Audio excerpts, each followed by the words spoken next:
Bonsoir et bienvenue à toutes et à tous.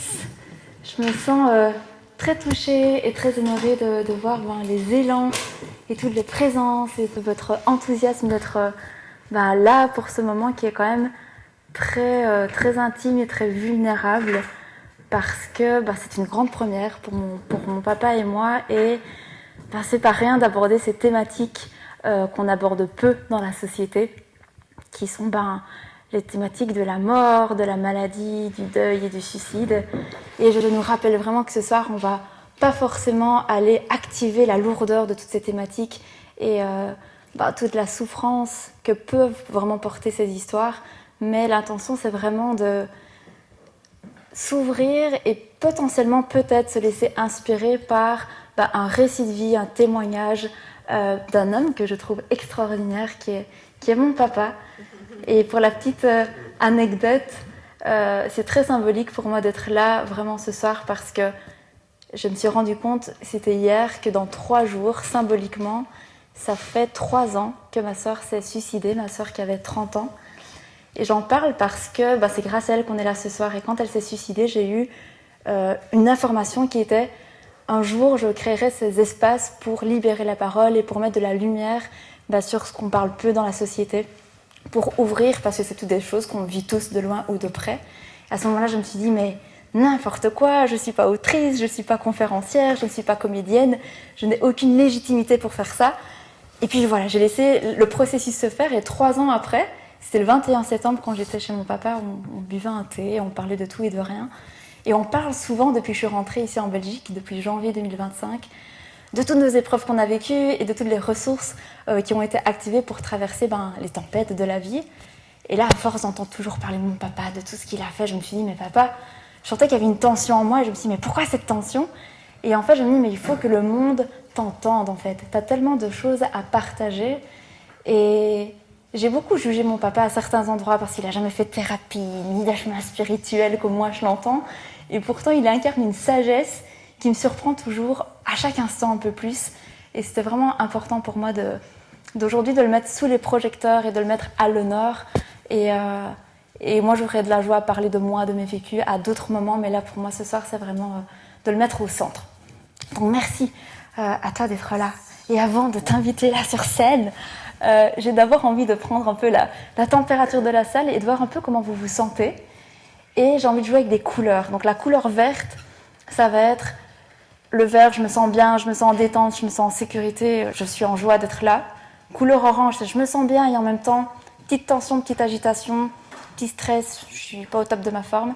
Couleur rouge, c'est ça va pas du tout, c'est l'effondrement, la vie est nulle. Et donc pour ça, je vais juste vous inviter à lever la main. Donc pour les personnes qui se sentent plus dans la couleur verte, je vous invite à lever la main. Comme ça, j'ai une idée.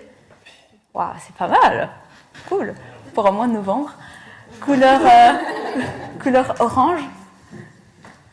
Yes, welcome. Et couleur rouge. Oh, magnifique. Et donc j'ai envie de proposer qu'on est vraiment dans un espace de co-création et j'ai vraiment envie de nous rappeler que tout ce qui va être ressenti à l'intérieur, donc s'il y a des larmes à un moment donné de tristesse, s'il y a de la joie, s'il y a même de la colère, c'est pas une séance thérapeutique donc on ne va pas commencer à hurler partout, mais par contre je nous invite juste à s'autoriser à accueillir sans qu'il y ait de jugement sur ça. Et donc s'il y a des larmes, il y a des mouchoirs qui sont quelque part, que j'avais mis sur le bar, derrière le bar, si tu serais d'accord de les mettre en visibilité. Et oui, voilà, de juste s'autoriser à sentir ce qui est là, sans jugement, sans se juger soi-même déjà en premier, et puis sans juger les autres s'il y a des sensations, que ce soit confortables ou inconfortables. Pour la petite structure de la soirée, comme ça vous savez où on va plus ou moins. Donc il va y avoir 1 heure de témoignage où je vais questionner mon papa pour vraiment structurer son message et qu'on ait vraiment à l'essentiel des choses. Puis il y aura un moment de questions-réponses, si vous le souhaitez. Et on terminera par un verre de l'amitié qu'on a envie de vous offrir pour créer une transition douce après vers nos lits.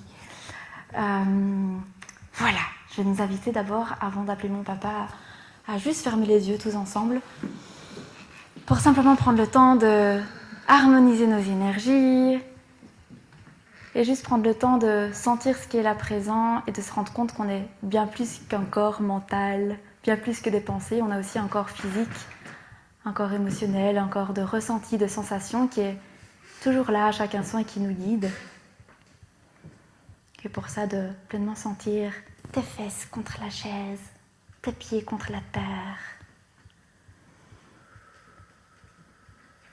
Juste te laisser respirer, te rendre compte que tu n'as même pas besoin de respirer, que la vie te respire déjà. Je me laisse inspirer, je me laisse expirer. Tu peux sentir ta colonne vertébrale qui peut s'étirer vers le ciel, sentir que tu es pleinement contenu et entouré par terre, par ciel. Et juste accueillir la détente, comment la détente peut vraiment s'autoriser à s'installer partout dans ton corps et à accueillir et à soutenir toutes les tensions s'il y a des tensions, toutes les pensées aussi. Tous les moments peut-être où tu vas être en désaccord avec ce qui va être partagé, comment ça aussi peut être accueilli par cet espace de détente qui dit oui, tu as le droit de sentir ce que tu sens, de penser ce que tu penses.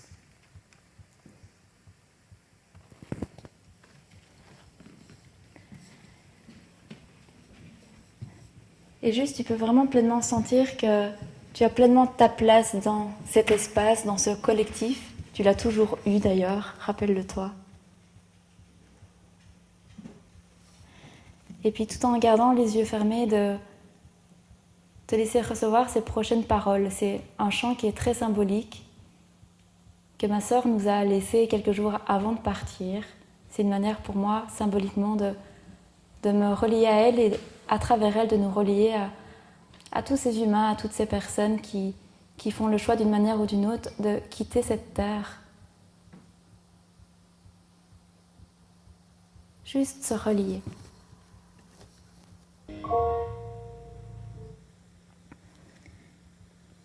Et juste prendre le temps de recevoir, de sentir ce qui est là pour toi.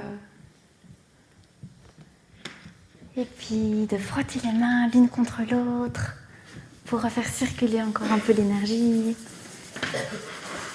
Encore plus fort, plus fort, plus vite, plus vite, plus vite. Et puis tu peux les poser sur tes yeux et sentir la chaleur. Puis tout doucement de réouvrir tes yeux et de voir comment tu peux pleinement rester en contact avec ce qui est là pour toi, tout en étant en lien après avec l'extérieur. Et puis t'ouvrir à la curiosité, t'amuser à regarder ton voisin, ton voisine, dans une intention de se souhaiter la bienvenue telle que l'on est, et de se rendre compte qu'on est tous dans le même bain. Tu peux regarder devant, derrière, c'est peut-être inconfortable et voir comment l'inconfort et le malaise peuvent faire partie de l'expérience sans que ça fige, pour que tout ça puisse s'ouvrir. Et puis on va quand même écouter le papa, hein, on est là pour ça. Donc bienvenue, cher papa. Bienvenue, bienvenue. Je connais pas mal de monde, mais quand même me présenter, pas tout de suite. Si tu as envie déjà de te présenter, vas-y. Bah, je change la cuisse d'entrée, pas Gugus, quoi, parce que déjà qu'on me prenne pour un Gugus. Non, vraiment, je m'appelle Pierre, je suis le papa d'Élodie de Malagna. Ça fait de la plaisir d'être en face de vous, c'est une première pour moi. Moi, je suis très réservé et très timide, voyez-vous. Alors, je ne ris pas. Alors, ça fait plaisir, ça peut faire plaisir. Le plaisir, il fait plaisir. C'est une des phrases que j'aime bien. Moi aussi, plusieurs comme ça phrases que j'aime bien, que je vais répéter toujours dans un. Et alors, c'est bien si je suis des gens qui peuvent être motivés, qui ressortent. Vous avez vu entrer, il y a une petite moitié qui a le sourire. J'espère que quand vous sortirez, tout le monde aura le sourire, la banane jusque-là. Et je ne vais pas raconter toutes mes histoires, sinon on doit qu'on la même matin. C'est pas le but, hein. Ni mettre en âme, mettre en main, ni les orages de la vie. Je viens juste vous témoigner comment on peut vivre dans un certain bonheur, une joie de vie, malgré les orages de la vie, malgré les traumas, que la vie continue et qu'on doit vivre avec les vivants. Ce qui nous arrive, c'est sûrement une raison qu'on doit essayer d'analyser, prendre un peu de recul. Mais c'est ça que je vais témoigner, que la vie, malgré les épreuves, tout le monde en a, tout le monde pourrait venir à ma place raconter ces histoires, tout le monde a les traumas, les orages de la vie, bien pire que moi encore. Mais voilà, la vie continue, moi je vois toujours le verre à moitié plein, plutôt qu'à moitié vide. Et pour moi, malgré tout ce qui se passe, la vie est belle et il faut en prendre du bon côté. Et c'est ça que je viens essayer de vous transmettre aujourd'hui. C'est bon. Au revoir, merci madame, on m'a invité, merci beaucoup. Et je vous écoute madame. J'ai bien briefé, hein. Merci pour cette belle intro, Papounet. La première question que j'ai envie de te poser, c'est en 2 minutes, comment est-ce que tu aimerais te décrire? En quelques mots. Tu as 2 minutes pour te décrire. Encore 2 minutes pour dire d'où je viens. Oui, tu dis ce que tu veux. Tout le monde n'est pas sur la même étoile. Tout le monde n'est pas sur la même terre. Vous plantez des légumes dans la bonne terre, dans l'argileuse, dans la calcareuse, vous verrez des résultats. Les êtres humains, c'est la même chose. Et moi, j'ai un peu la chance de naître dans une bonne terre. Ça veut dire quoi une bonne terre? On est né, on n'est pas né aussi, on est né en maternité. Mais on a été élevé à la campagne, dans une ferme. On des vaches et cochons, les poules. On jouait aux fenêtres, dans les étables, dans les prairies. Pas de vacances, pas de restaurant, pas de sortie ici. On a une sortie le dimanche, on a la messe. Hein. Peut-être tout content quand nous allions en banlieue, c'était un jour au chemin. Quoi. Et 2 fois l'année, on revenait avec des frites qu'on mangeait à l'oreille du bois. On était tout content, ouais.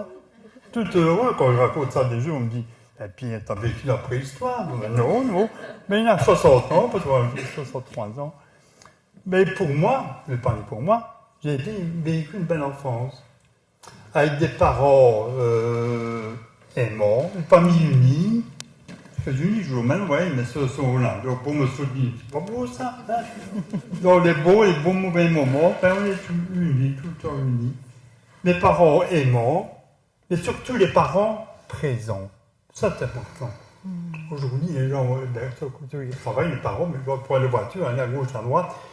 Nos parents, nous visitaient tout le temps à la ferme. Ils travaillaient tout le temps, moi, je les voyais tout le temps. Donc, j'ai trouvé ça ben là-bas. Il est tout le temps avec nos parents, il est accompagné, il grandit avec eux. C'était cadeau de la vie. On ne se rend pas toujours compte, mais c'est quand on ne l'a pas qu'on dit, mais c'est un cadeau de la vie.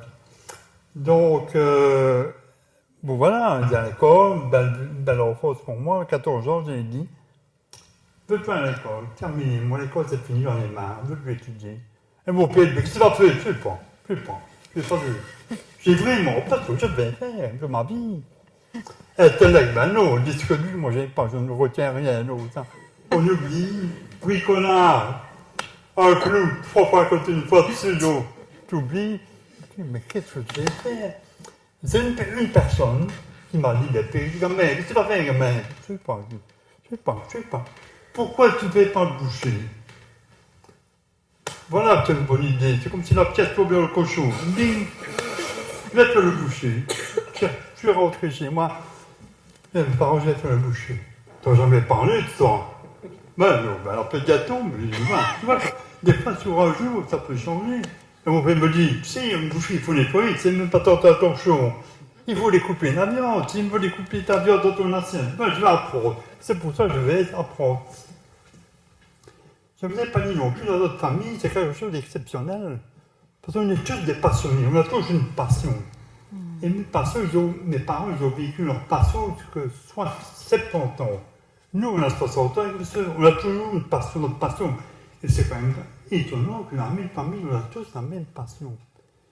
Et on ne sait pas son passé, hein. Si on reste un jour sans exercer notre passion, on n'est pas bien. C'est quand même incroyable. Vous savez ce que c'est, notre passion? C'est le travail. Oh ben vous rigolez, mais c'est magnifique. Je vais vous dire, si tout le monde serait comme nous, il n'y aurait plus de burn-out, il n'y aurait plus de gens qui sont malades. On est des motivés. Oui. Mon père était motivé dans ses vaches et ses cochons. Ma mère cuisinait, rangeait, prenait des poussières. Mais elle ne le faisait pas pendant une journée, elle n'était pas bien. Hein. Il fallait que. Mais si on n'en avait pas, elle prenait les poussières. J'ai ma soeur, esthète. On dit esthète, oui. Mais ma soeur, je suis croisé 1 minute pour faire des bricolages. Pour les enfants, pour faire des mères. Une motivée. 60 ans maintenant, elle prend encore des enfants. Pour leur remonter, il faut qu'ils soient pas en retard. Enfin, mon autre soeur, restaurant, travaille jour et nuit. 57 ans, on prend une sandwicherie. Non, pour une sandwicherie. C'est une passion. On ne sait pas s'en passer. C'est magnifique. C'est beau, je trouve comme passion, c'est magnifique. Et moi, boucher, j'ai fait 45 ans. De 15 à 60 ans. 60 ans, je me disais, bon, j'arrête. La semaine suivante, je faisais du flexi job dans une autre boucherie. Ça me manquait déjà après 8 jours. Maintenant, voilà, la maladie a fait que j'ai dit, maintenant, je lève le pied, je profite du moment présent. Donc, c'est important, je vais parler du bonheur, mais voilà, c'est un élément important pour être heureux dans la vie, être motivé par ce que vous faites. Quoi que vous fassiez, il y a des centaines de métiers, faites ce que vous voulez, mais soyez passionné par ce que vous faites, alors c'est cadeau de la vie. Moi, je me suis, pour 45 ans, je me suis levé à 4-5 heures du matin, tous les jours pour 45 ans, je me suis levé en chantant. Et je revenais enchanté de mes journées, heureux. Et le lendemain, j'ai été motivé. Belle vie, calme la vie. Oui, mais du coup... Vas-y, je parle. Non, mais ce qui est intéressant, c'est que derrière le travail, c'est que c'est vraiment une passion et un choix. Vous avez fait le choix à chacun sens de suivre ce qui était bon et juste. Mais tout le monde a le choix. Bien sûr, mais c'est ça qui est beau à retenir aussi. Et donc, dans ce que tu dis aussi, ce qui est intéressant, c'est que tu as commencé ta vie avec un terreau, un socle qui était fertile, avec des parents présents, remplis d'amour. Et donc, ça change toute une destinée, quoi. Voilà. J'aimerais te poser, papa, c'est quoi, du coup, par rapport à tout ce que tu viens de partager aussi, quelles sont tes valeurs, les valeurs qui te guident au quotidien? Quand je dis valeurs, peut-être la persévérance, le courage, l'amour, l'amitié, peu importe. Qu'est-ce qui te porte spontanément comme déjà, ça? Bon, faire quelque chose qu'on aime, qu'on soit passionné. Et deuxièmement, très important, moi, je trouve, avoir la liberté de sa pensée, mais aussi la liberté de mettre sa pensée en action. Tout ce que vous avez envie de faire, faites-le. On ne vit qu'une fois, on passe qu'une fois sur la terre. Moi, j'ai toujours fait dans la vie ce que j'appelle un hobby. Mais même que tout le monde était contre moi, je m'en foutais. Ceux qui me connaissent, je vous dis bien fait et laissez dire. C'est mon principe, moi. Quoi que vous fassiez, vous serez toujours contrarié, vous serez toujours critiqué. Mais c'est votre vie à vous, chacun a sa vie. On est dans un pays démocratique, on a de la chance, hein. On est dans un beau coin du monde. Mais faites tout ce que vous avez. Et si vous avez marre, mais partez, hein. Partez de votre boulot, de votre patron, de votre femme, de votre mari. Mais soyez heureux, ne vous restez pas dans un truc, vous êtes dans un manège. Je vous dis, je pleure, encore 30 ans, j'avais un culot toutes les lundis matin. Vivement abandonné, qui me disait, hein. Pourquoi? J'en ai déjà marre. Lundi, je dis, t'as qu'un à 25 ans. T'en as pour 40 ans, je dis. Mais pas demain, mais aujourd'hui, change, cherche un autre boulot. Ben, moi, j'aime bien mon travail, c'est pas de change de patron, tout de suite, elle s'est ennuyée pendant des années, encore 40 ans, voilà, dans l'année, elle dit. Donc, c'est important, vous, de pouvoir faire ce qu'on a fait, moi, comme je vous dis. Moi, j'ai pris une boucherie, puis j'ai arrêté, j'ai fait ce que je voulais. Et j'étais critiqué, mais je m'en foutais. Bien fait, c'était mon truc. Bien faire et laisser dire, l'amour, la liberté, du coup. Est-ce qu'on peut dire aussi le mot audace? Parce que ça montre quand même un peu d'audace, non, de faire tout ça? Beaucoup de personnes manquent de confiance en eux. Donc de la confiance, valeur de la confiance en soi. soi. Oui, tout foncé. Et j'ai fait plein de trucs, je me suis cassé la figure plusieurs fois. Pour moi, je n'ai pas trouvé, je l'ai fait. Mon bonheur, c'est d'avoir fait, c'est aujourd'hui agréé. Tout ce que j'avais dans ma tête, moi, des fois, le lendemain, j'étais fait. Hein. C'est parti. Mais c'est un plaisir, parce que demain, je pars sans regret. Ça, c'est important aussi. Pouvoir demain faire un bilan de sa vie et dire, si je pars bien demain, pas de regret, pas de culpabilité. J'ai bien vécu, j'ai fait ce que j'ai envie. Ma fille qui me dit, qu'est-ce que tu peux encore faire avant de partir? J'ai tout fait ce que j'avais envie, moi. De vivre maintenant, hein, prendre le plaisir, le jour. Et quand on vit le moment présent, ce n'est que du bonheur. Quel serait, papa, un des moments dans ta vie qui t'a le plus marqué? Spontanément comme ça, le plus bien, c'est quand on a l'histoire de mes 4 enfants. Hein? Quand même. En positif. Quand même. En négatif, voilà, c'est le décès, ça c'est la faute, c'est normal. Professionnel, c'est mon métier, j'ai adoré, je l'ai fait avec amour, et voilà, mon niveau professionnel. Donc, voilà. Depuis une belle petite vie, moi je suis content, 63 ans. Vous savez, c'est un privilège de vieillir. Hein. Tout le monde n'arrive pas à cet âge-là, moi je suis heureux, ouais. On m'a dit, oh ouais, 60 ans, j'ai vu. Il n'y a aucune machine qui va jusque-là, hein. Aucune machine qui tient le coup, hein. Les femmes de se marcher quand on réfléchit un peu. C'est on mange, on boit, on dort, on fait du tout. Et ça passe, c'est incroyable. Incroyable. Moi, je suis toujours émerveillé, moi, par l'être humain. formidable. Donc le moment qui t'a le plus marqué, du coup, c'est vraiment l'arrivée de tes 4 enfants, Voilà, de manière positive. Et la situation la plus confrontante, c'était du coup le suicide de ta fille. Oui. À tout moment, quand on perd un enfant, on parle un peu de l'amour tantôt, ben, perdre un enfant, ben, il n'y a pas fille, c'est clair. Ça, Bien sûr. tu perd ses parents, c'est normal, mais voilà, ses enfants, ça reste, ça a été, ce fut et ça restera un drame familial. Mais voilà. Mais moi, je trouve même avec ça, je vais trouver du positif. Mais alors, comment tu fais justement pour garder ce positif dans toutes ces épreuves? Je sais pas, moi j'ai la chance que le positif revient toujours au-dessus. On peut mélanger le positif et l'amour. Voilà, mais comment tu fais concrètement? Enfin, tu vois, qu'est-ce que tu arrives à... C'est inné chez moi. Ben, je vais inné. raconter avec Céline, peut-être 2 minutes. Céline, maintenant. On pourra en parler après, mais si tu veux en parler maintenant, vas-y, Oh, vas-y. je commence à savoir. Moi, c'est fini de journée, moi. Mais quand on sort tourner, il faut le même matin. Mais en tous les cas, pour toi, oui, cette notion de cette force de vie, ce positif, ça a toujours été présent depuis toujours, en fait. Ben oui, c'est inné. Mais je sais un peu pourquoi. Peut-être tu peux partager ce scénario, tu sais, quand tu étais enfant à vélo. Ah ben oui, mais ça veut dire que j'ai dans mes gènes, moi, cette faculté-là d'être optimiste et d'être libre et tout ça. Je vais raconter une histoire. 3 ans, je roule avec mon petit vélo tricycle. Je roule dans l'eau, ma grand-mère, gamin, ne roule pas dans l'eau. Le gamin, tout. Gamin, ne roule pas dans l'eau, quand elle me crie. Moi, je m'arrête dans l'eau et je dis à ma grand-mère, ferme ta fenêtre, va mettre sécher ton linge. Mais c'est marrant, mais voyez, la liberté, déjà 3 ans, vous avez. Pour lui, mais fous-moi la paix. Moi, je roule dans l'eau, j'ai continué à rouler dans l'eau. Et ça, c'est une force, moi, d'avoir. Enfin, je roule, pour moi, c'est une force. J'honore ta force, papa. Je parais suivre, je suis émotionnel. Comment tu pourrais décrire la vision que tu as du monde aujourd'hui? Et peut-être qu'elle a changé avec le temps aussi. Ben, triste de voir tant de personnes qui ne sont pas bien, qui sont tristes, qui sont dans un malaise. C'est ça que je suis un peu ici aussi pour rebooster un peu. Moi. Mais c'est vrai, quand je vois autour de moi, les gens ils ne sont pas bien, ils sont dans un malaise, ils sont déprime, ils sont burn-out. Ça m'a rend triste et voilà. C'est pas changer grand-chose, juste que de parler, tu vois. Et c'est quoi la vision que toi tu as, que tu as eue et que tu auras, enfin oui, donc l'optimisme? Mais oui, mon optimisme, et tout le monde essaye de suivre, tu vois.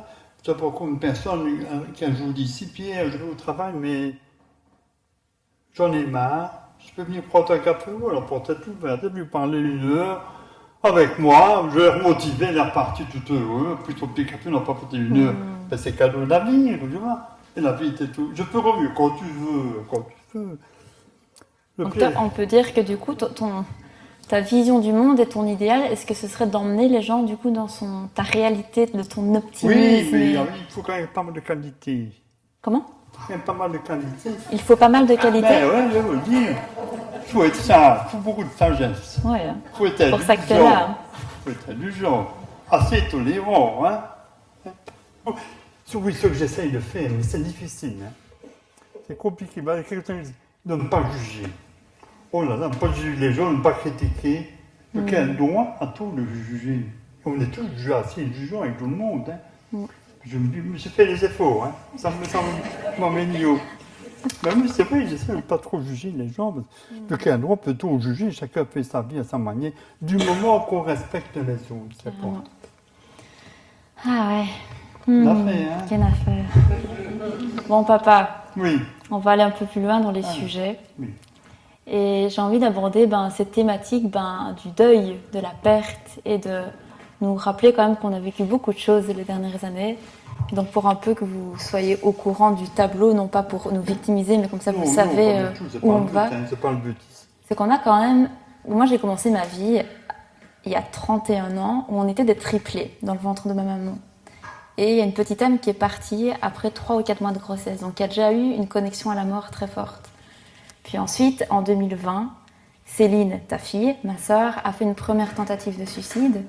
En 2021, c'est ma maman qui s'est suicidée. Et en 2022, c'est ma sœur, du coup, qui s'est suicidée. Et moi, ce qui est important pour moi aujourd'hui qu'on entende de ta part, papa, c'est comment tu as vécu ces drames-là. Ouais, comment tu as traversé ça? C'est clair que c'est un drame. Pourquoi les drames que j'ai eus, moi, c'est mon divorce. Est-ce que tu te rappelles le moment justement, pour revenir dans ce sujet-là, le moment où on a appris que Céline, du coup, était partie, tu te rappelles comment tu l'as vécu? Oh, ben, ça, les jours qu'on n'oublie pas. Hein.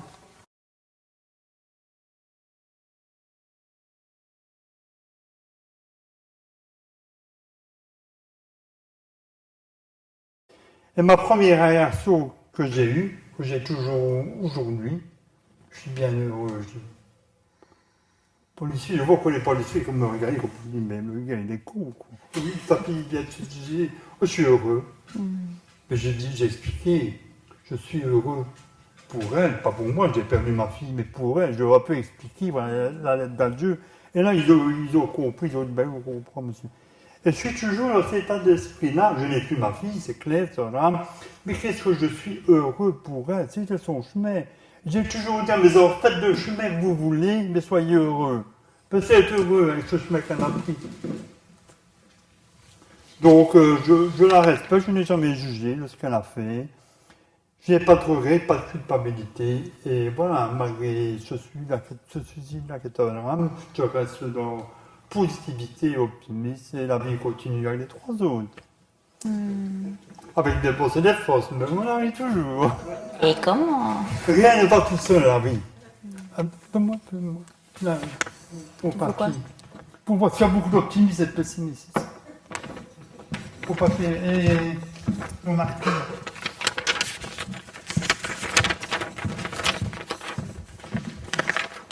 Je vous demande ce que vous voyez ici. Qui voit un point noir? Levez le main.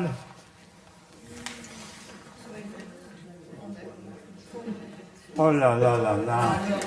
Bien fait depuis, hein? Oh punaise, bien fait déjà. Paquet de pessimisme ici. Moi aussi, je vois le point noir. Mais je vois surtout tout le blanc qu'il y a autour. Et si on voit l'être humain, on voit toujours le petit point noir qui ne va pas. On ne voit pas tout le positif qu'il y a autour. C'est ça le plus important, c'est tout le point. Oui, il y a un petit point, on va l'appeler un petit point noir. Un peu tout le blanc qu'il y a. Ça prend 95% de la feuille. C'est avec ça qu'il faut vivre, voir le positif. Je dis, il n'y a jamais rien de parfait, ça n'existe pas. Un homme parfait n'existe pas, une femme encore moins. Et Attention, tu sais pas où tu es, hein? j'ai commencé par les hommes, mais eux, qui sont encore moins. C'est pour bien fait, il faut qu'on le ramasse. Mais c'est vrai, la perfection n'existe pas dans ce monde. Donc, il faut faire avec le maximum ce qu'on peut. Et je dis à mes enfants, vous prenez des décisions, faites deux lignes, positives et négatives. Si le négatif est plus que le positif, arrêtez tout de suite. Hein? Mais s'il n'y a plus de positif, foncez, allez-y.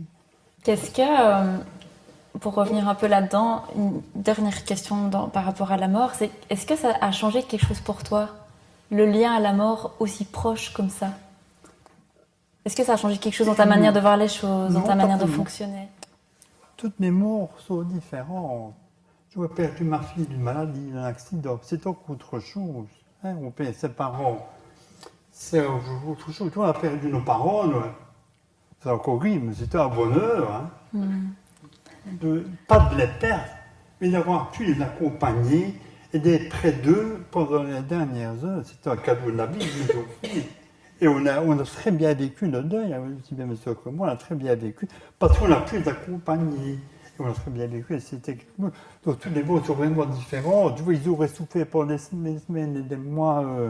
Mais là, par exemple, la mort avec Céline, du coup, est-ce que ça a changé quelque chose dans ta manière de percevoir le monde, de vivre, de te sentir, de profiter du moment présent. De plus en plus profiter. Parce que la vie est courte, il faut profiter. Et prendre la vie du beau côté. Hein. Instant présent, quoi. Instant présent. Et profiter. Toujours. Raisonnablement, hein. Jamais exagéré. Le jour où tu as appris que tu avais un cancer, donc pour ceux qui ne le savent pas, mon papa, on a appris qu'il avait un cancer il y a un peu plus d'1 an, un cancer incurable du cerveau, donc niveau 4. Comment tu l'as vécu? On m'a pas repris. Et pourtant, on t'avait dit que tu allais mourir assez vite. On est tous. Et moi, je suis rentrée de France en mode drama. Mon père meurt demain, il faut que je profite avec lui. Mais je C'est vrai que c'est comprends, hein, énorme. t'as perdu sa maman, sa sœur, hein, le père, il commence. C'est n'est possible. Comment t'as vécu ce moment où t'as appris que t'avais un cancer? Positivement. Concrètement, en détail. Sincèrement, on me dit, crise d'épilepsie, je fais une crise d'épilepsie un jour. Je me dis, oh, je vais mourir tout seul, j'étais tout seul chez moi, je vois que je ne sais plus parler, je ne sais plus, je lis plus l'ambulance, je ne sais plus faire un message, je dis, ben, je vais mourir ici tout seul, et puis 3 minutes après ça revient. Oh, ben c'est bien. Je vais pas dans le miroir pour voir s'il n'y a rien qui va, je crois que c'est un AVC, moi, je ne sais pas, moi. Mais ça, vous avez commencé bien à moi. Je dis, taisons-nous, le soir, j'avais une soirée, on va manger, on va boire, on va danser, je ne dis rien à personne. Le lendemain, à 5h du matin, je vais travailler. Je viens à midi, je me dis, je vais m'asseoir au fauteuil. Ça commence, je commence à trembler. Je me dis, je fais un téléphone à mon médecin. Il dit, Pierre, hôpital tout de suite, je t'envoie une ambulance. Hey, calme-toi, je dis, je ne suis pas mort. Je dis, je vais y aller, mais prends quelques... Oui, moi je prends ma douche, je vais à l'hôpital. Je vais téléphoner à l'hôpital, on m'attendait. Comme s'il y avait le feu. Moi, c'est dépassé, il m'a crié. Fait des examens, et le lendemain, on me dit, monsieur, voilà, vous avez une tumeur au cerveau. Je dis, c'est grave, docteur. Ça n'est pas d'ici. Hein. Voilà, ça peut être malin ou bénin, voilà. On fait les examens, et demain, on vous embarque ici, citadelle, on vous opère. C'est ça, citadelle. Le lendemain, on vient vous chercher demain matin, comme me dit madame. L'infirmière me dit, non. Si je ne vois pas le chirurgien, moi, on ne me touche pas, hein. Je veux savoir où je vais, moi. Vous opérez le chirurgien, on est le chirurgien, on discute avec, je dis, si vous m'opérez, vous me faites comme une plante, vous ne me touchez pas, non, moi, on est ni, hein. Je reste comme ça, si je reste comme ça, je dis, je fais quoi, ben, vous allez dépérir, vous allez perdre vos facultés et tout. Enfin, il me rassure, je dis, qu'est-ce qu'on fait? Il me dit, ça va, vous pouvez m'opérer. Ok, ben maintenant on m'opère, je me réveille, je regarde mes bouches. Ils disent, on vous opère du côté droit, donc c'est le côté gauche qui peut être abîmé. Je me réveille, m'arrête le pied. La fille me dit, téléphone, déjà, je dis, téléphone, c'était ma fille. Je ne savais pas si j'avais toujours parlé. Je dis, allô, oui, ça va, je sais parler. Tout va bien, les mains vont, le pied haut, tout va bien. Et on me dit, résultat dans 3 jours. 3 jours après, je reviens. Monsieur, le chirurgien a un problème. On a pris de la tumeur, on n'a pas pris assez. Il faut vous réopérer. Il faut rigoler, je dis quoi. Ah ben, la chose, tout est déjà fait, vous allez aller plus vite, je n'ai pas une avant. Mais je dis comme votre fois, peut-être pas la mienne, je dis, n'allez pas trop loin. Mais il va dire, pour être sûr qu'on n'aille pas trop loin, on va vous réveiller pendant l'opération. On nous dit, il me réveille. Et en effet, je vais en parler, hein. Je vais entendre gratter dans mon cerveau, hein. Je vous dis des souris. Vous avez pas mal, hein. Il dit, il dit, monsieur, on va vous rendormir pour vos coups. Ça va, on va dormir. Et de nouveau, je sors de réveil, tout va bien, génial, c'est bon. 3 jours après, résultat, monsieur, voilà, cancer, stade 4 incurable. Oh ben Dieu, vous êtes sympa, vous dites. Je dis, combien de temps je suis encore? Pas 3 mois, 6 mois, non. Et je dis, il n'y a rien à faire. S'il y a un traitement, mais ça va, s'il y a un traitement, je dis, c'est bon, la fille est belle. Chimio, radiothérapie pendant 3 mois. Ben ça va. Et ça va, pour l'instant ça va, demain on verra bien, hein, peut-être demain. Qu'est-ce que j'ai fait quand j'ai su ça sur Autriche? Moi j'ai dû préparer mon avis mortuaire. Comme quoi j'annonçais mon décès, tout le bazar. Je reste dans ma ligne de conduite de rigolade. Hein. Et alors j'ai trouvé mon médecin, j'ai dit, voilà, j'en suis, j'ai dit, t'es d'accord de m'euthanasie? On ne peut même pas aujourd'hui. Elle dit, mais si ça te dégrade, je ne veux pas finir comme une plante, il me dit, oui. Tu me téléphones, tu me dis le jour et l'heure, je viens. Je dis, ça va. Fais-moi les papiers, j'ai fait les papiers, signés. C'est bien, voilà.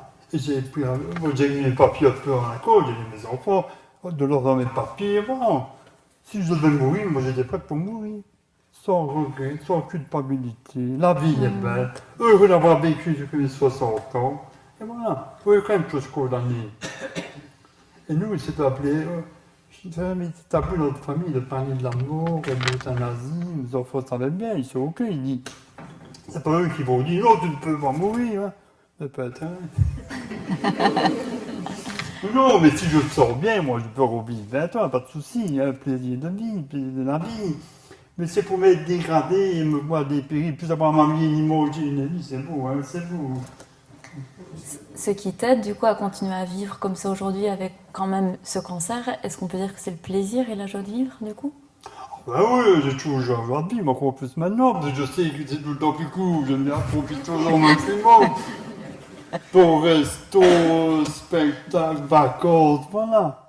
Et moi, j'aime bien cuisiner, parce que j'ai fait boucher traiteur, mais j'ai pas de manger tout seul. Alors, pas de ma cuisine, il y a 20 numéros. Je cuisine et puis je fais le lot. Des télés qui viennent manger. Et 4-5 fois la semaine, j'ai quelqu'un qui vient manger avec moi. Puis Paul Jacques, Isabelle, Véronique, Madeleine, Gertrude, Caroline, et voilà. Moi, je vois toujours du positif à tout. J'avais une vendeuse qui venait. Je peux raconter Vas-y, fais-toi plaisir. J'ai l'autorisation. Elle arrive, elle fait je vais partir. Puis il dit, Caroline, qu'est-ce qu'il y a? Il y a des décès dans ta famille? Ben non, monsieur, vous avez vu le dehors? Je dis, qu'est-ce qu'il y a dehors? Vous n'avez pas vu? Il pleut. Mais Caroline, la pluie, c'est de l'or bleu. S'il ne pleut pas, je mets tous morts. Ça n'a pas d'humour. Il n'y a plus de feu, plus d'air, plus d'animaux. On est tous morts. Moi, je suis heureux quand il pleut. Je ne dois pas laver ma voiture. Mon réservoir d'eau se remplit. Je ne dois pas arroser les plantes, ni l'arrêt. Il y a du positif. Et toi, il pleut. Et ne dit-on pas, après la pluie, vient le beau temps. Ben, tout le monde aussi. Et quand il pleut pas vu, tout le monde se fait une tête dans tes langues, comme si c'était pas d'humour. C'est de l'or bleu, la pluie, il faut se le dire. Vous savez, comme tantôt, là, il sortait, il pleut, vous allez tous dire, oh, blanc, bleu. Alors, papa, vraiment, j'admire à chaque instant cet état de joie et d'optimisme et de dédramatiser tellement les choses. C'est impressionnant. Et ce qui m'impressionne le plus, c'est que tu l'incarnes vraiment. Parce qu'il y a des moments donnés dans ma vie où je me disais, mais c'est bien beau de parler comme ça, mais entre parler et l'incarner, le vivre quand il y a des traversées comme ça, je trouve ça impressionnant et touchant. Et du coup, je me pose toujours la question secrètement, et j'ai encore envie de te la poser ce soir. C'est quand tu es tout seul chez toi. Est-ce que tu sens pas parfois de la peur? J'adore le quoi d'eau. Est-ce que tu n'as pas des moments d'angoisse, de stress, des moments inconfortables où tu te... Enfin, je sais pas. Est-ce que tu es toujours comme ça, même quand tu es tout seul? Comme une amie qui nous a fait passer mes pieds, c'est une carapace que tu as. Ben non, je suis comme une carapace depuis 60 ans. Je fais de par terre, ma carapace, non. Je suis comme ça, à l'intérieur, à l'extérieur. Même quand tu es tout seul, dans ta chambre. J'adore d'être accompagné, mais quand je suis tout seul, j'aime bien aussi. Je suis tout le temps bien. C'est pas normal, peut-être. Mais je vais vous dire pourquoi. Mais donc, t'as jamais eu de peur. T'es quelqu'un qui n'a pas peur. Jamais. T'as jamais eu peur. De rien. De rien. Allez, on va photo, quand t'es parti, tous mes enfants, des pigeons voyageurs. Mais ils reviennent toujours. C'est déjà bien. Je vais partir en Australie, sac à dos. On est parti 3 mois en Australie, sac à dos. J'ai toujours dit, ok, moi, vas-y, fais attention, hein. Raconte à un ami. Mais t'es con, ton pied. Ta fille. Fais attention, pas en Australie. Toute seule, au sac à dos. Il est toi, ta fille. Dans le carré, toute la nuit. Je faisais mieux. Passif. Il m'a dit, t'as peut-être raison, oui. Il faut voir le positif. Il arrive ce qui doit arriver. Et voilà. Hein, c'est comme ça, là. Et 2 mois après, j'entends, papa. Je dis, pas d'enfant dans la maison, c'est qui? Hop, qui offre ton sac à dos, là, j'ai pris l'avion, le train, l'autre du Saint-Pierre, revenez-moi plus tôt. J'ai fait un séjour, puis elle n'a pas été tout seul, elle a eu des mercredis, mais c'est normal, ça fait partie du voyage, ça. Hein. On va arriver du coup dans la fin du témoignage, où là tu vas pouvoir t'amuser à donner encore plus de conseils si tu le souhaites, ça va être vraiment ton moment. Et la première question c'est, quand tu vois quelqu'un qui vit vraiment une épreuve qui est intense, qui est dramatique, qui est dure, c'est quoi le premier conseil que tu aimerais lui donner à cette personne? Déjà, prendre du recul. Prendre du recul. Prendre du recul, analyser la situation. Tout n'est pas drame, hein. C'est parce que... Mais là, c'est drama. Là, c'est le gros drama. Oui, quand tu as un souci... Oui, qu'est-ce que tu lui dis? La personne, elle est là devant toi, qu'est-ce que tu as envie de lui dire? Mais comme avec Céline, je lui dis, prends du recul, regarde un peu combien de vie il fait. Et avec toute sa vie comme ça, dans un malaise, avec des angoisses, avec des... N'es-tu pas plus heureux qu'elle soit partie? Et j'ai une anecdote aussi avec ça. Attends, mais juste va jusqu'au bout de ta Oui, pensée. c'est là-dessus. Donc prends du recul. Et quoi d'autre t'aimerais dire à cette personne? Ben, sois heureux. Quand on aime quelqu'un, on doit être heureux pour lui. Moi, j'aime vous aimer, moi. Son bonheur, c'est ça. Ben, je suis heureux pour elle parce qu'elle est, je sais, je suis persuadé qu'elle est bien. Tu vois. Il faut pouvoir le dire. Tu vois, je veux rebondir là-dessus. Il y avait des amis qui viennent souper à la maison. Et le monsieur avait perdu son fils à suicide il y a 20 ans. Et il me dit, toi, Pierre, comment vis-tu la situation avec ta fille? Et je lui raconte, ben moi je suis bien, je suis heureux. Je raconte un peu, et puis il commence à pleurer. Je dis, Lucky, qu'est-ce qui se passe? Il dit, Pierre, tu m'émeus et tu me rends heureux. Il y a 20 ans que j'ai perdu mon fils. Il y a 20 ans que je pense comme toi, mais je n'ose pas le dire, moi. Parce qu'il faut dire les choses. Il était, voilà, il se droguait, il était sous les pots. J'ai jamais osé le dire. Quand je te t'entends, après ton mot, tu dis je suis heureux. Mais oui, c'est vrai, vraiment vrai. Quand on aime quelqu'un, on veut son bonheur. Les parents, les enfants qui ne veulent pas, qu'on t'achète sur les parents, qui veulent, non, je veux le quartier, ils souffrent, c'est pas grave. On fait ça, on fait qu'aux années. Il y en a des enfants qui laissent leurs parents mourir et souffrir, tu vois. Non, je veux pas qu'ils meurent, je veux le garder. C'est un peu égoïste, je trouve. Finalement, pleurer à mort, c'est égoïste. Pourquoi trop peur? C'est pour nous, chaque fois. C'est pas pour les mots, ils s'en foutent de tenter les boules. C'est se voir qu'on pleure pour soi, hein, parce qu'on a perdu, parce qu'on est même. Mais c'est un peu l'égoïsme, hein, finalement. Faut qu'il y ait un chat, hein. Donc prends du recul. Oui. Et oser dire les choses, du coup? C'est important pour pouvoir dire son ressenti, dire les choses. Tout peut se dire à tout le monde. Il y a une façon de le dire et un moment de le dire. Mais tout peut se dire. Est-ce que tu aimerais dire autre chose? Donc là, tu as plus parlé de Céline, donc c'est très spécifique quand même comme drame. Ah oui, Mais tout va bien. tu parles plus à monsieur et madame tout le monde qui traversent des épreuves compliquées. Donc tu leur dis, prenez du recul, osez dire les choses. Est-ce qu'il y a une dernière chose que tu aimerais leur La dire? positivité, mettez des choses en place pour le bonheur. C'est comme le travail. Il y en a qui sont dans leur fauteuil, devant la TV avec leur jeu vidéo. Et le soir, ils disent pas de chance, hein, moi j'ai pas de boulot. T'en trouves pas. Ben là, pour rester 10 ans comme ça. On ne trouvera pas. Eh ben, le bonheur, c'est un peu pareil. Il faut un peu mettre des choses en place. Si vous dites, il peut faire goût dès que j'en ai marre, ben là, vous ne mettez pas les choses en place, pas une positive. Et c'est trouver, il y a du positif à tout, mais il faut le trouver. Donc il y a du positif à tout, mais il Il y a faut du mettre les positif. choses il faut créer Oui. le terreau et l'espace pour pouvoir. Oui, si tu dis, je ne trouve pas de travail, si tu ne bouges pas ton cul, il faut faire des CV, aller sonner, frapper au pas et trouver. Et tu trouves pas du boulot. 2 jours, moi, je l'ai du boulot, très 15. Dernière question pour toi, papa. Comment est-ce que je vais dire ça? Quel enseignement, quelle trace, quelle empreinte tu as envie de laisser ici sur Terre? En gros, c'est qu'est-ce que tu aimerais qu'on dise de toi le jour où tu ne seras plus là? Sto binami, Stevo. Ami, c'est un gentil, c'est tout. Mais Stevo, qu'est-ce que tu veux? Mais même avec aussi d'optimisme, de positivité, c'est important. Pour tout le monde, pour être bien. Tout le monde a le droit au bonheur. Malgré tout fois, tu les orages de la vie, moi je suis un homme heureux. Je suis plein d'amour, mais je suis heureux. Moi je crois que je vais mourir dans le bonheur. J'aurais beau de mourir, finalement.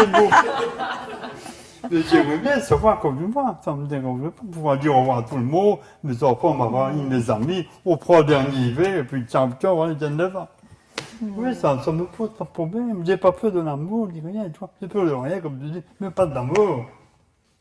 Magnifique. Donc un homme optimiste, dans le bonheur, Positif, voilà. positif. Ok. Je vais donner les recettes maintenant. Il a des recettes et des pépites qui lui tiennent vraiment à cœur. Mais je vais aller chercher sur. Je vais. Et après, on passe aux questions-réponses. On termine avec ça. Oui, puis, il faut qu'on chante. Parce que je chantais quand je me ça après, ça. Oh, c'est après. Et chanter, Mais tu veux que je prenne le gros carton? Non, c'est bien seulement. Pour moi, je te montre. J'ai trouvé, ça, il y a un moment là, un livre de recettes. Il y a des livres de recettes pour ça. Il y a des livres de recettes ici pour vivre dans le bonheur. Un livre de recettes, vous savez ce que c'est. C'est pas un livre, c'est pas un roman d'amour, un roman policier qu'on lit de A à Z. Un livre de recettes, c'est quand on a besoin d'une recette, on va voir, on la lit, on la met en pratique. Et ça, c'est la même chose. Il faut lire chapitre par chapitre. essayez de le mettre en pratique. Si ça ne va pas le lendemain, vous prenez le même chapitre. Quand vous savez, vous aurez lu tous les chapitres et vous savez mettre, pas tous, mais les 3/4 en pratique, vous serez comme moi, heureux, optimiste, positif, dans la joie et le bonheur de vie. Je vous le garantis. Pas content, vous serez remboursé, c'est 5 euros. Et c'est qui a écrit ça, papa? Oh, c'est un monsieur, je ne le connais pas. Ok, c'est pas toi qui as écrit. Non, c'est pas moi qui ai écrit le livre. Mais je me trouve dans pas mal de chapitres. J'ai encore des trucs, des chapitres à améliorer, mais c'est déjà pas mal. Comment vivre en bonheur? C'est 5 euros le livre. Moi, j'ai fait imprimer, je me dis, mais je vous garantis, hein, vous faites ce que je vous dis, vous serez comme moi. Hein. C'est une garantie. Moi, je suis 100% que moi. Merci, papa. On peut applaudir peut-être pour clôturer.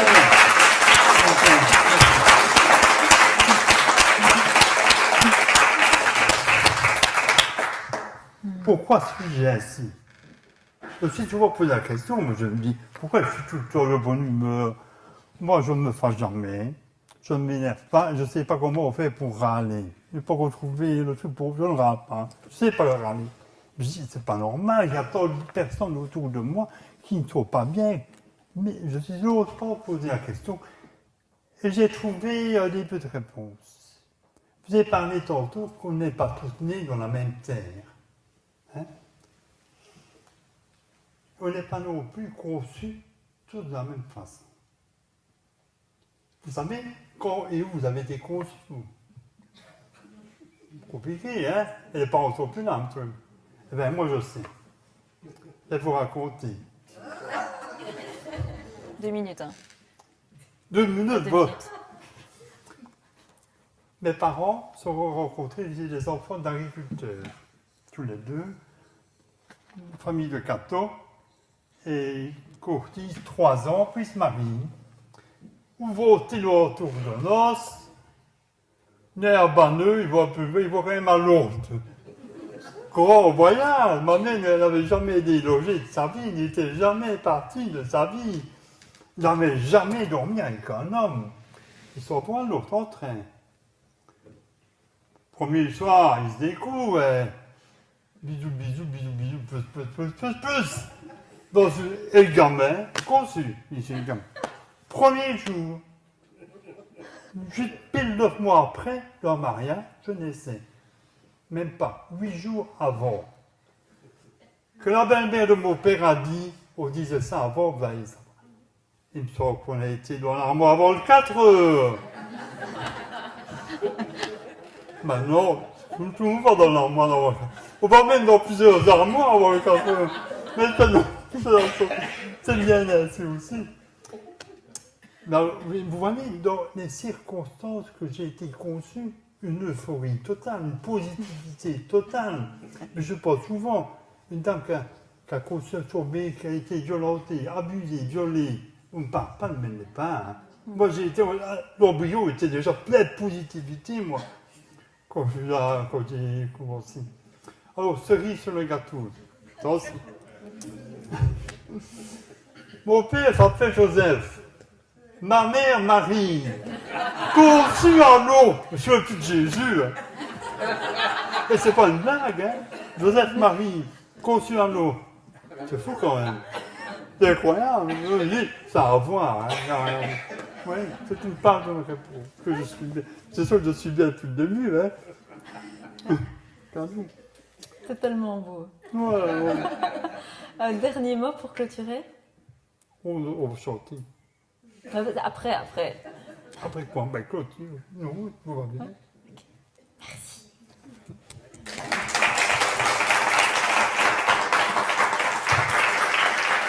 Merci de m'avoir écouté. Ça va être le petit moment du coup de questions-réponses. Ce moment ne va pas être filmé pour créer cette sécurité entre nous et cette confidentialité. Merci à vous toutes et tous d'avoir été là présents et on va juste clôturer par 2 choses. J'ai très envie de vous partager une prière amérindienne que du coup Céline nous a laissée avant de partir. Et puis on clôturera joyeusement avec les chants de mon papa qui chante tous les matins et qui l'enchante et c'est merveilleux. Mais c'est toi qui mets le bonhomme. Mais bien sûr. Bien vivre, ça doit bien être. Alors,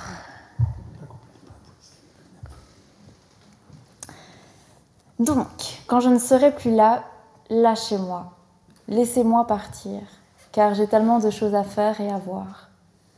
Ne pleurez pas en pensant à moi. Soyez reconnaissants pour les belles années pendant lesquelles je vous ai donné mon amour. Vous ne pouvez que deviner le bonheur que vous m'avez apporté. Je vous remercie pour l'amour que chacun m'a démontré. Maintenant, il est temps pour moi de voyager seul. Pendant un court moment, vous pouvez avoir de la peine.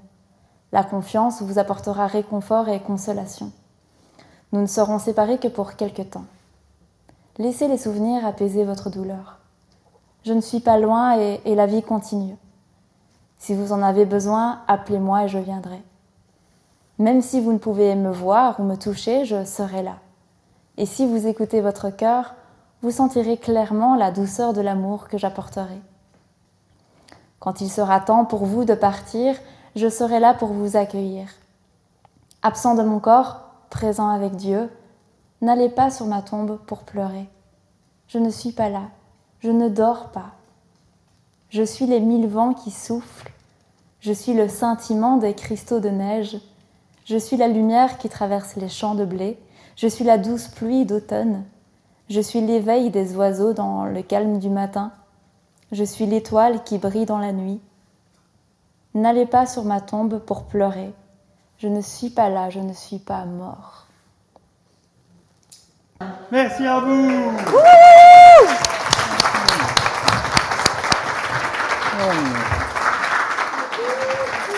On va couper le...